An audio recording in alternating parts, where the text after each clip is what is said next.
What if the only thing stopping you isn't your talent, your network, or your strategy, but the sheer, raw intensity of your desire? What if you could harness that desire, weaponize it, and point it like a laser beam at the one thing you want most in this world? You have goals, big ones. You've written them down, you've made the vision boards, you've told your friends, but if you're being honest, they still feel like dreams, distant, unreachable. You feel like you're constantly moving, constantly busy, but at the end of the day, have you made any real progress toward that massive ambition? You see others succeed and you can't help but wonder, what's the missing piece? By the end of this video, you will have that piece. You will learn how to cultivate an obsessive, singular focus that doesn't just help you chase your ambitions, it makes achieving them absolutely inevitable. This is the difference between wanting something and deciding to have it. In his legendary book, Think and Grow Rich, Napoleon Hill isolates the one force more powerful than any other in the pursuit of wealth and success. He calls it many things, but we're going to call it by its most potent name: weaponized desire. This isn't a wish, it's not a preference, it is a burning, all-consuming obsession that crowns out all other possibilities.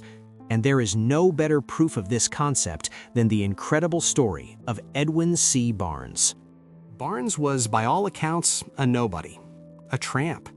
He had no money, no connections, and no experience.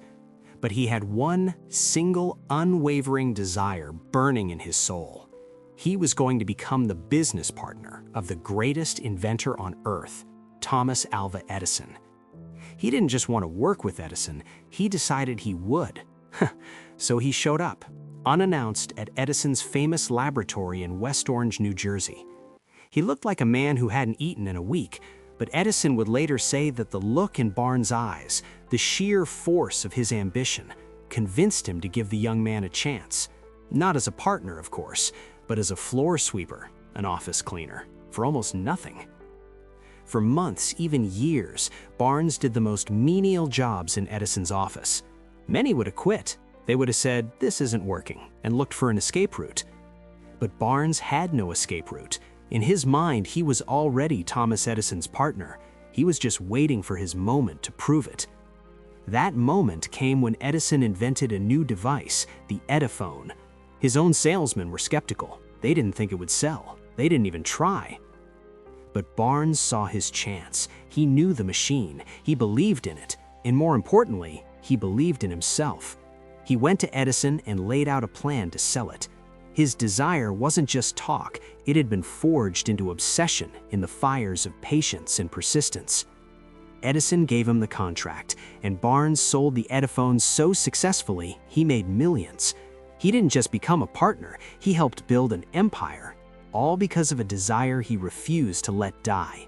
He literally thought himself into partnership with Thomas Edison. That story gives us the blueprint. Barnes didn't have a better strategy, he had a more powerful mindset. So here is the mental shift you need to make to turn your vague wants into weaponized desire. First, define it with absolute precision. Barnes didn't just want to be successful, he wanted to be the business partner of Thomas Edison. Your goal cannot be make more money or get in shape. It must be, I will have a net worth of $1 million by December 31st, 2028. Or I will weigh 185 pounds with 10% body fat by July 1st. It has to be a target so clear you can see it, feel it, taste it. Second, burn the bridges. Barnes deliberately gave himself no way out. He traveled to Edison with no return ticket. This is the most crucial and most terrifying step. It means creating a situation where it is more painful to retreat than to move forward. Quit the backup job. Announce your goals so publicly that failure would be humiliating. You must sever the ropes to all of your plan Bs. Success has to become your only option for survival.